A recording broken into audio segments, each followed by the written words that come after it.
My name is Emma Pickering, and I am with Seeker Strategies. Whether it's at the Texas Democratic Convention or at your local political community rally, Progress Texas is there to talk about the issues that matter, and that access is so important to everyone who's listening. It's Friday, May 8th, 2026, and this is the Progress Texas Daily Dispatch. Rapid response on the breaking news stories Texas progressives need to know. I'm Chris Mosier. Progress Texas amplifies progressive values, leaders, and actions. Through our no paywall podcasts and digital media, we reach millions of Texans monthly, and that's made possible by folks like you who invest in independent progressive media by Texans for Texans. Thanks to Chuck Cruz, Carol Mandan, and John Hill for their ongoing sustaining support. We really appreciate it. The implications of the Louisiana v. Calais case are developing quickly, and it's striking to note how eager Republican-led states have been to take advantage of an opportunity to squelch the non-white voices in their communities, as though the Voting Rights Act was a fraying leash, scarcely capable of holding them back, and that leash has now snapped. North Texas State Rep and Progress Texas pal Mihaela Plessa is out with an op-ed in the Dallas Morning News in which she outlines her Texas House District 70, which stands as an outlier in a state where true political competition has largely vanished. Plessa won her 2024 election by less than 5 percentage points, and that's the kind of win that forces a level of accountability that Texas lawmakers in districts drawn for partisan ease simply do not face. Plessa holds that more competitive districts require their elected leaders to, actually do their jobs, to truly listen and consider the real needs of their entire communities, rather than just those loudest voices they expect to hear in their next primary. Alas, the Calais call by SCOTUS threatens to make this problem worse all across the South.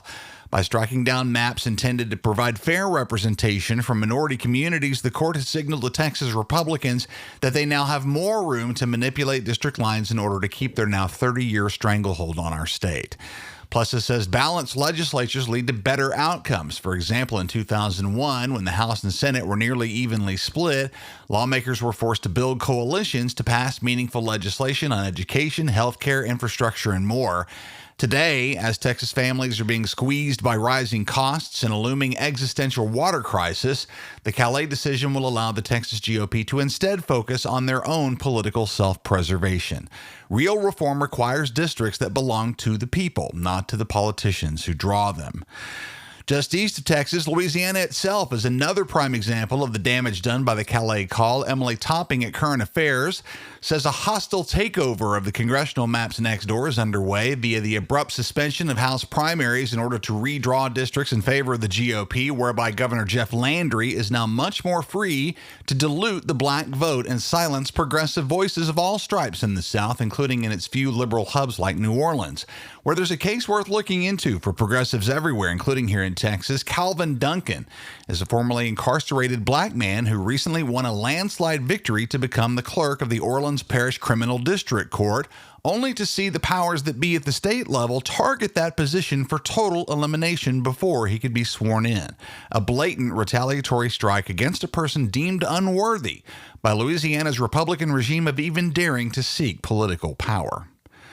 Watch this feed for follow-up talks with several Democrats still locked in runoff competition over the next few days, including Kevin Burge, also running up in North Texas for a shot at Republican Congresswoman Beth Van Dyne. Talking to Kevin yesterday, he brought up some very interesting new polling info, which I confirmed via Bud Kennedy at the Fort Worth Star-Telegram. Bud says, quote, Republicans risk losing 4 seats in Congress and 10 in the Texas House if Ken Paxton is chosen for a losing Senate campaign, according to John Cornyn's PAC. U.S. Rep. Beth Van Dyne and State Rep. John McQueenie's seats are at risk, unquote, if Texas Republicans voting in the runoff end up selecting Paxton, who by the most recent polling leads Cornyn by 3 points, though that's almost identical to the margin of error in that polling. Now, polls are polls, but you'll find some quite dense polling data at the link in the show notes. If you like that kind of stuff, it's great.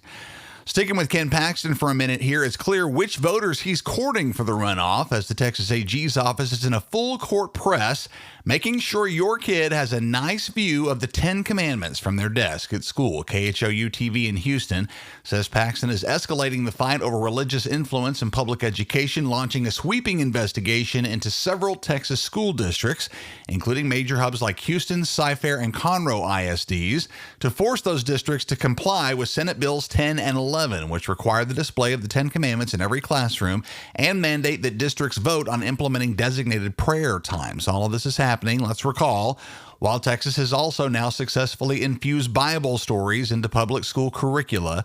The separation of church and state in Texas schools is close to being fully erased, and the notoriously right-wing 5th U.S. Circuit Court of Appeals has recently upheld both of those new state laws. But the fight does continue. The ACLU and other groups that have challenged them have said that they anticipate appealing the Fifth Circuit's ruling to the U.S. Supreme Court, where, of course, the prospects for relief appear dim indeed.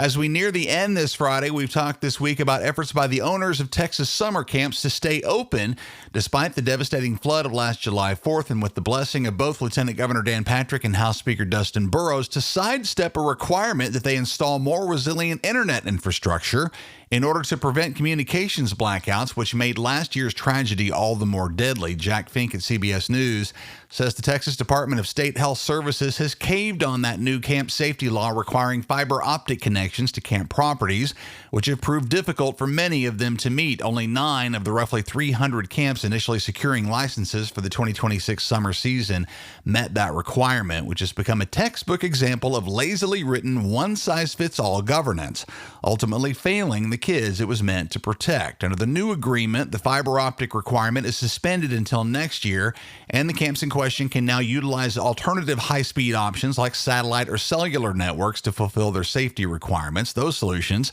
apparently unbeknownst to the bill's authors, are a lot more practical in these rural situations anyway. Texas needs thoughtful, competent leadership, not shoot first, aim later, haphazard, feel-good lawmaking.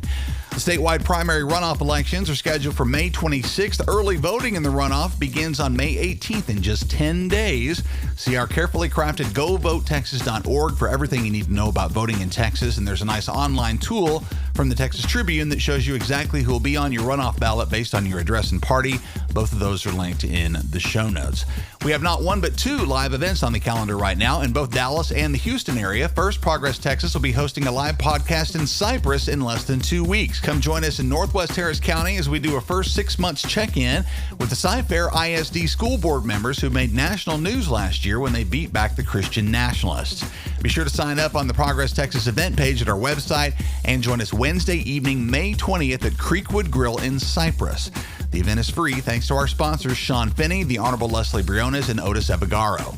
And we're getting ready for our 16th anniversary celebration in Dallas with drinks, light bites, and a fun review of the highlights of our successes over the last few years. Save that date, which is Tuesday, June 16th, and see the link in the show notes to reserve your spot. Our good friends Howard Cleon, Charles Zeller, Alex Andrade, the Honorable Dick Levine, the Honorable Bill Peterson, and Mark Yagjian are among the supporters of our 16th anniversary shindig. We appreciate all of you very much. Our live events are a major way that we keep doing what we do, and by sponsoring and attending, you're helping Progress Texas continue our important work during this crucial election year. Learn how to support and join us live at ProgressTexas.org. While you're there, hit our web store. It's live and ready for you to grab the merch to match your progressive values, including newly released Humans Against Abbott, Y'all Means All, and Resist shirts, stickers, and buttons. Hit the web store at ProgressTexas.org to support your favorite podcast network today. That's the Progress Texas Daily Dispatch for this Friday, May 8th, 2026. Links to all these original stories can be found in our show notes. When lies in Texas are well funded by the far right, your support for fact-based reporting is needed and appreciated. I'm Chris Mosier. Thanks for listening. Have a great weekend. Happy Mother's Day, Mom, and we'll see you again right here on Monday.